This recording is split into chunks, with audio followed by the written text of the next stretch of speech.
desk on the ground floor. Mr. Crowthers from Belfast to the airport information desk, please. This is a special announcement, so passengers please ensure that they do not leave their baggage unattended at any time.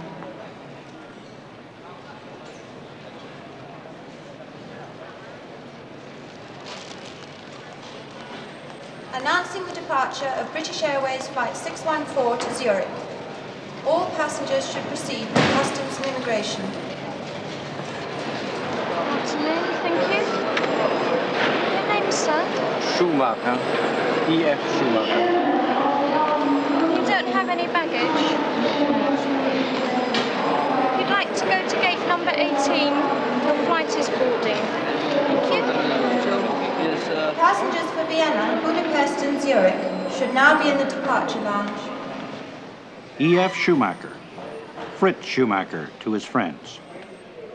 Like all good revolutionaries, he travels light. Fritz Schumacher would reverse the progress of the 20th century. He deals with machinery and with God.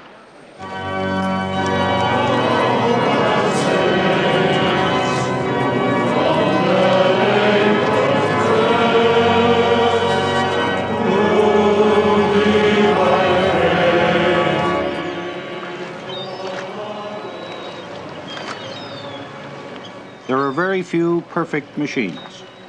One of them is the Orlock. It is a gentle instrument that unites man and water. It is dignified and economic, and this pleases Fritz Schumacher.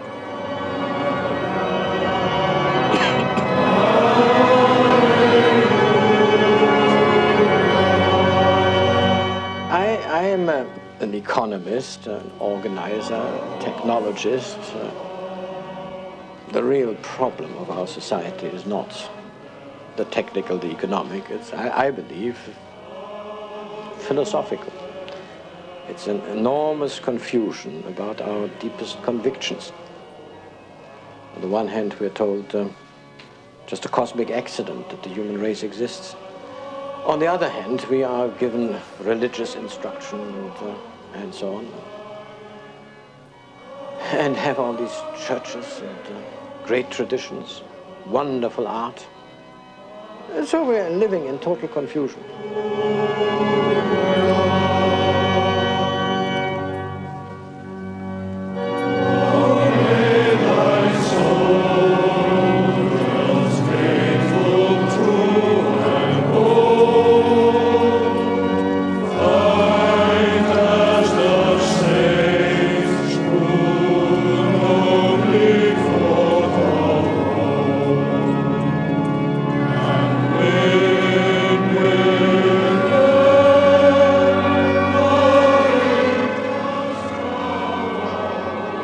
Until he was about 45 years of age, Fritz Schumacher, like all good economists, was dedicated to growth.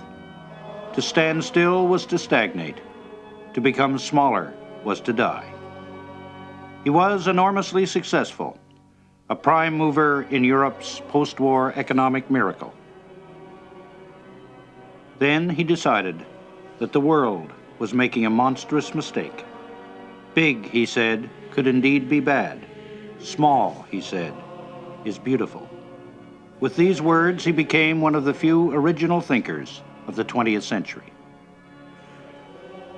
It was decided in some official circles that Schumacher had suddenly become a harmless old fool, of great appeal, no doubt, to people who liked to hook their own rugs.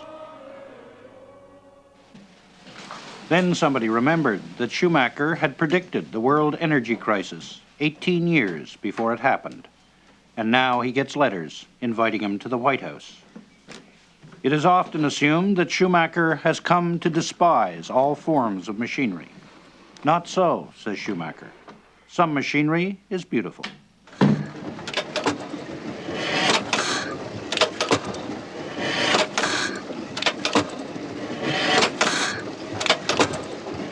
We've been doing this about 5 years. we've now got it to work reliably. It's very simple. I mean, when I explained the valves, it no doubt sounded awfully complicated. It isn't really. The column of water drops, so one valve opens by gravity. The column pushes it back, clonk. It is then trapped by this little toggle arrangement, and it then lets the other valve open. Schumacher's kind of machine can now be found all over the world. They pump water, crate eggs, or warm houses. They make man's life easier, but they do not deprive him of work. They do not rob him of dignity. They do not strip him of natural resources. So the wind pressure tries to force the rotor out of the wind. The spring holds the rotor into the wind. When the wind pressure on the rotor becomes large enough at the controlled speed at which we want the rotor to furl, the spring is no longer strong enough to hold the rotor, and it will actually pivot out of the wind. Schumacher believes that technology is good where it is appropriate. His motorized wheelbarrow, for example, is appropriate for a 67-year-old man with a bad back. But the modern technological explosion, he maintains, has grown out of all proportion to human need. Man has created a Frankenstein monster, and he has come to worship this perversion of God. Our children are brought up that what they really admire are all sorts of mechanical contraptions. And if they hear for the first time a statement like, a rocket that takes you to the moon is very, very crude compared with this mosquito or that hen, I think you're teasing them. It has never occurred to them to look at it this way.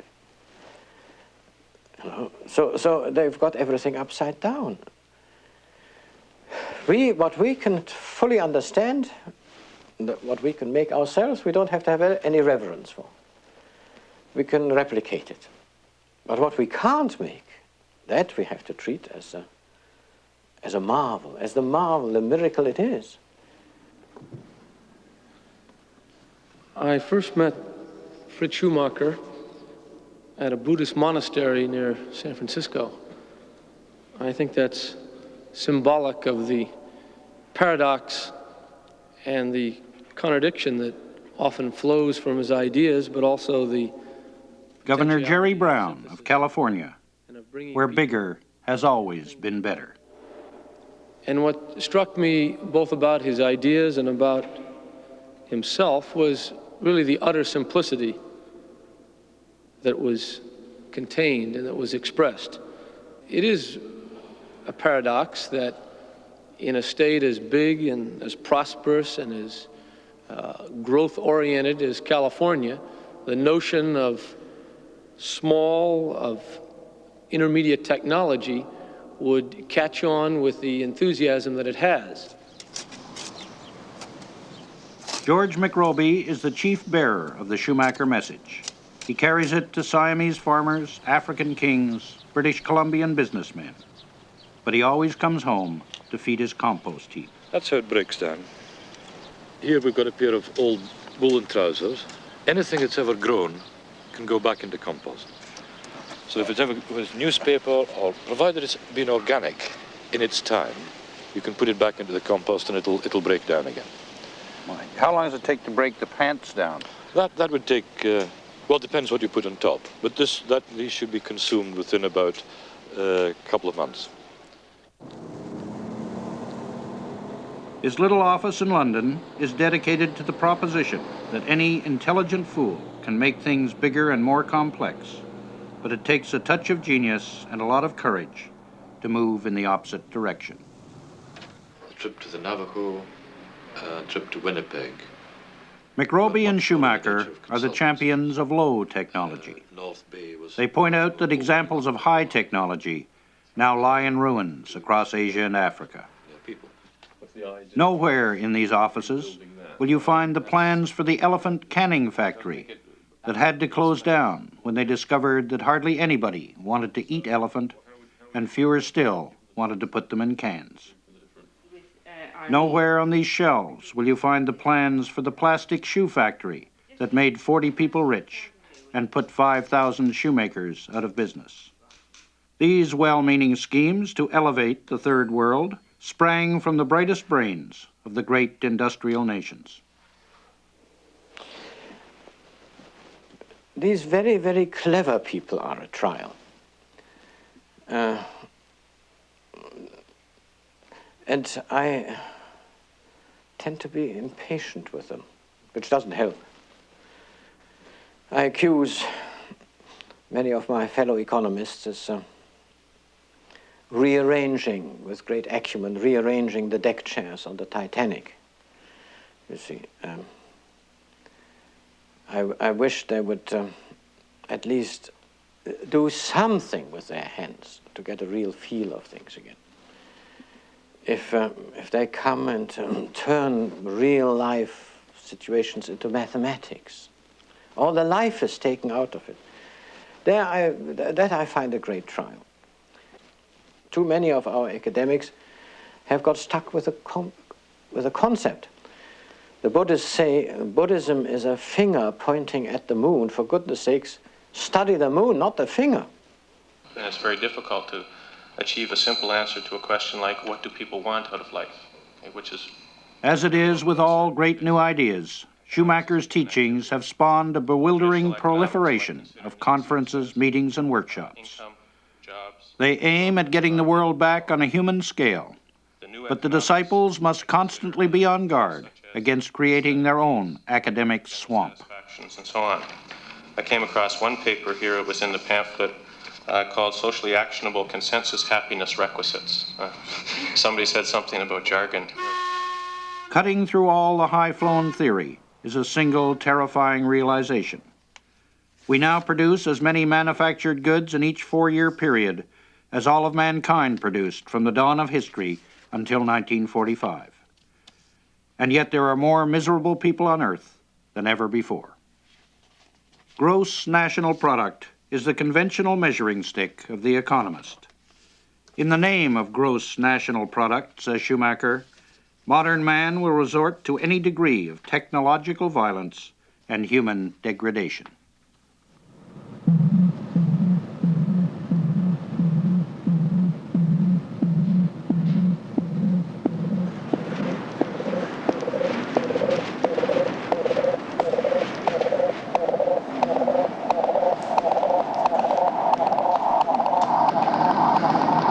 Although Schumacher addressed himself originally to the mismanagement of the developing nations, it soon became evident that he was speaking to all of mankind.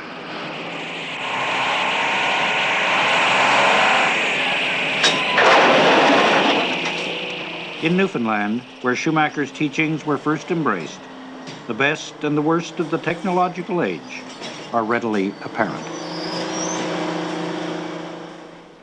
The Urco plant at Long Harbor on Placentia Bay. The Urco plant takes phosphate rock from Florida and coke from Germany and creates elemental phosphorus. It is a job so dirty that few communities will let it take place. After the first year, the herring catch had to be destroyed because the herring had turned red.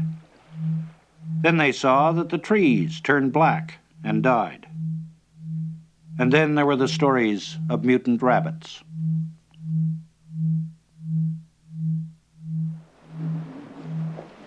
A dentist comes once a week because the phosphorus can endanger the bone structure of the worker.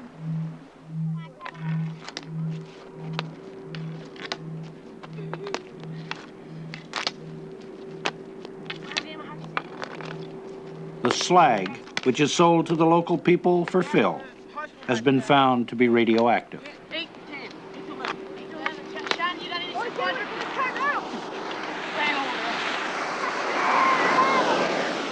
It has been decided that from time to time, they will take urine samples from the children.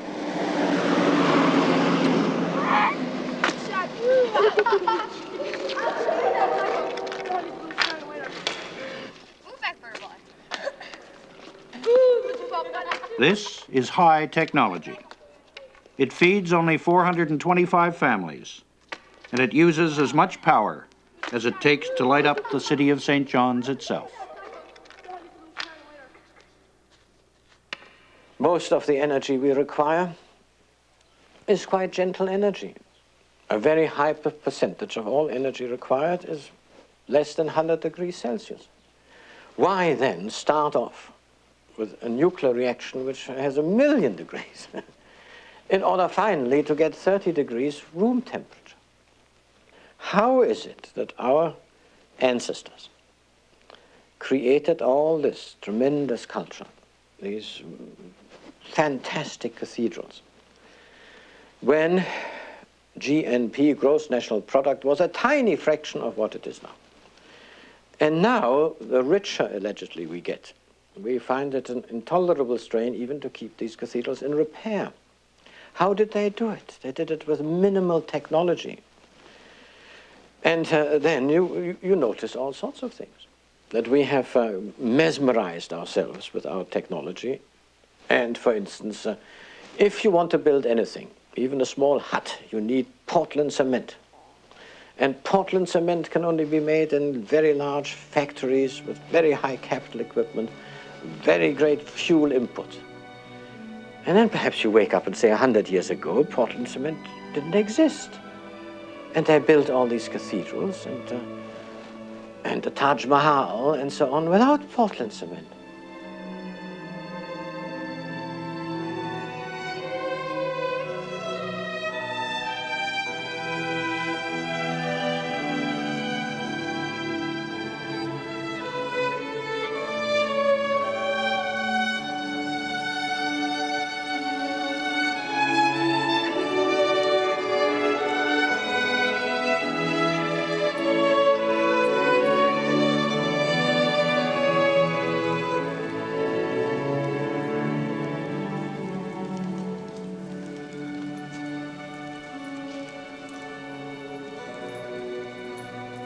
"39 miles from the Urco plant, the abandoned oil refinery at Come by Chance. When it opened, they chartered the liner Queen Elizabeth to christen the new port. And she was followed by the Japanese oil tankers, longer than the town itself. And Come by Chance was bright with promise. Well, I was drinking beer down Carbonear, wondering about a job. Manpower sent me to Bay to Spare, but I didn't like it out there. So I hope there's a chance in Come by Chance. Hope there's a chance out there. I hope there's a chance in Come by Chance, 'cause I don't want to go to Labrador.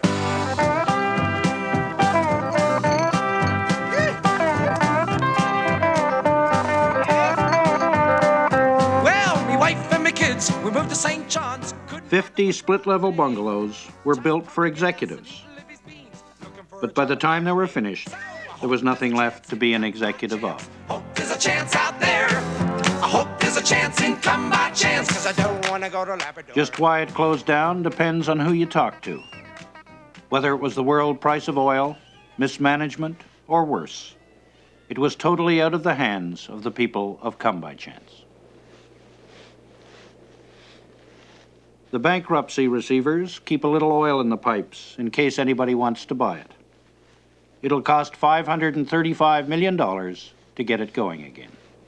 Well, I hope there's a chance in Come by Chance. Hope there's a chance out there. I hope there's a chance in Come by Chance, 'cause I don't want to go to Churchill Falls.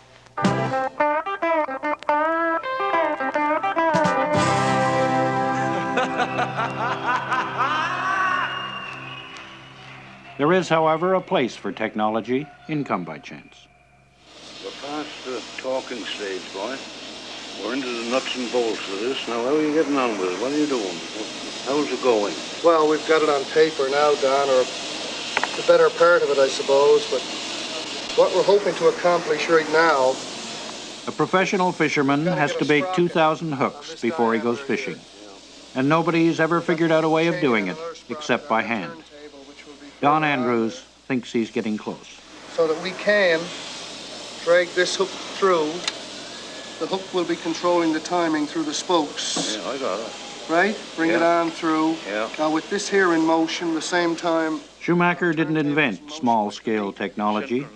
It started with the wheel. Exactly. I agreed with his theory, naturally, and I was wondering, and he agreed with mine, because I've been striving all my life to take the slavery and the drudgery out of the old-fashioned fish-making. Everybody getting out on the flakes, picking them up one by one, putting them in piles and covering them over in stacks on the flake, which was killing labor, youngsters, oldsters, and everything else. And there's no wonder the people left the fishery at that time, because it was drudgery.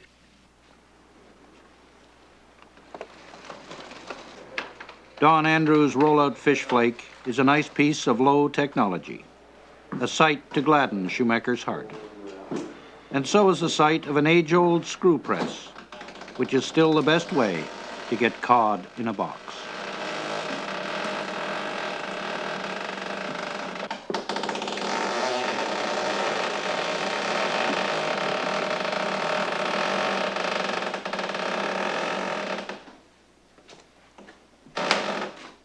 All of this is fine for a box of fish, but what about things like the motor car? The assembly line may be efficient, says Schumacher, but it may also be dehumanizing. But if that's the case, say the high priests of technology, how come a group of auto workers turned down a chance to make cars in small individual teams? You can buy my body, said one worker, but you're not going to buy my mind. Well, I think it's very worrying if you get an increasing percentage of mankind becoming so unenterprising and passive. What's happened to them? I don't notice that children are born that way, so they're conditioned into this passivity. But that shows a very, very serious degeneration of the human race, which I think will also mean a disintegration of society. So,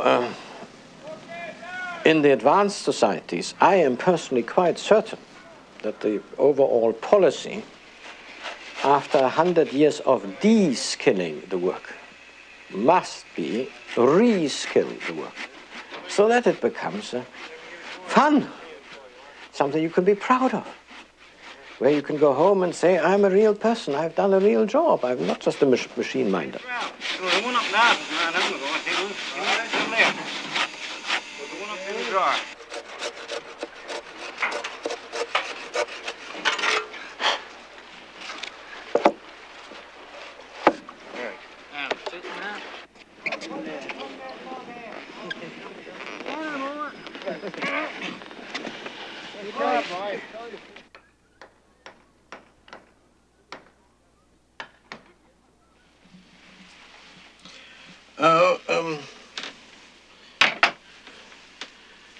I think of around 3 in the afternoon. Schumacher gets 20 invitations a week. On a recent trip to the States, he gave 44 lectures. 60,000 people came to listen. Thousands more had to be turned away. Yeah, I'll give you a precise time. He is 67 years old and weary of traveling. When he got home from the last trip, his legs had become so badly swollen that he had to be carried off the plane. Yes, 15:30.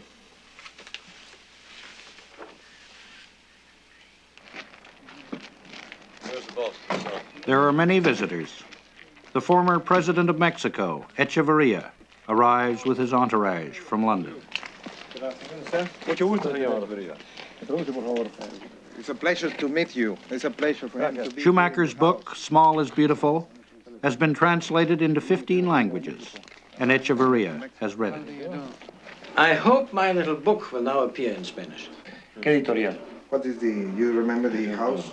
The Italian edition has just appeared. Dice que ya apareció la edición italiana. Now, Small is Beautiful sounds good, but Il piccolo e bello sounds even better. Dice que pequeño y hermoso suena bonito, pero piccolo y bello en italiano suena más bonito. Well, one of our people, Harry Dickinson, Yes, I'm getting his report for... Yes. Echeverria is looking for something to do. He has just tried and failed to become Secretary General of the United Nations. Now he's trying to become head of the Third World, and Schumacher's support is very important. Maybe you know that he proposed to the United Nations in the name of Mexico the Charter of Economic Rights and Duties of the States. En abril de 1972. In April of 1972. These ideas have been approved. For the international community. I have one. Yo tengo uno, pero está en este. This is the Charter of Economic Rights and Duties. ¿Está en inglés? We have it in Spanish. We have not the English text here. But we can send you one. Te podemos mandar uno. I shall send you the English text. You got my address. If I may. I will get it. I think we can.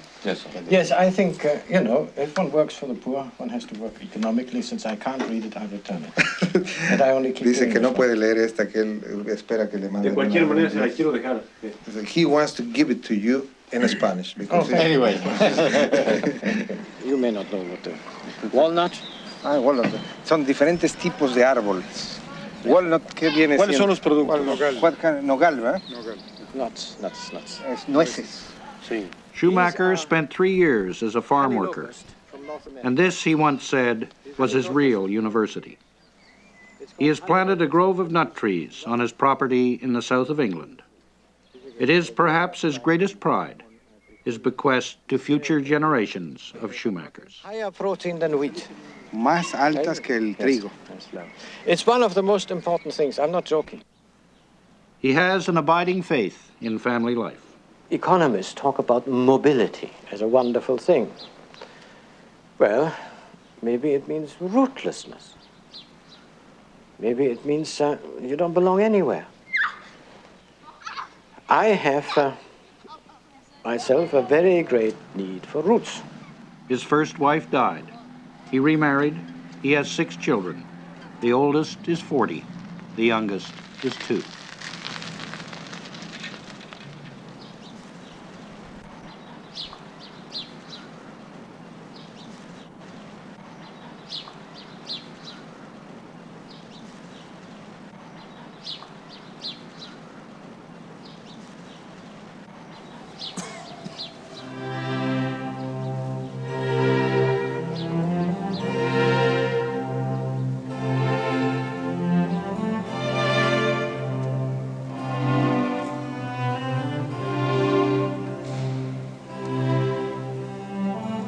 It is the 18th of May, 1977.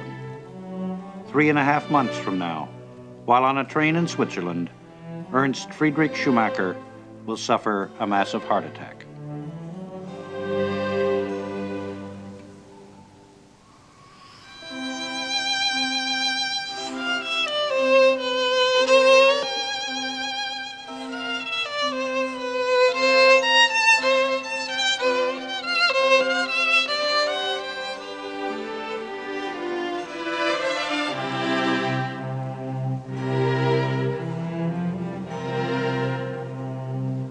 O God, you have called your son Ernst Friedrich from this life. Father of all mercy, fulfill his faith and hope in you, and lead him safely home to heaven, to be happy with you forever.